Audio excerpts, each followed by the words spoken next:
Hi class, I hope you enjoyed the book Tuesday by David Wessner. Depending on which book you chose to look at, you either saw the animated version or you saw the book where you actually looked at the pictures. We are going to flip back this back picture that shows what happens the following Tuesday. So you can look, it says next Tuesday, and it shows a shadow and a little piggy tail right here.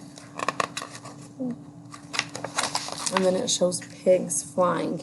In your reader's notebook, I want you to think of 3 places that these pigs are going to go visit on their night that they get to fly. So, in your reader's notebook, you're going to draw where they went, and you're also going to label their pictures for where they go on your adventure. So this is a way to think about what happened in this book and then what could happen in the next book if they wrote one about pigs flying instead of frogs.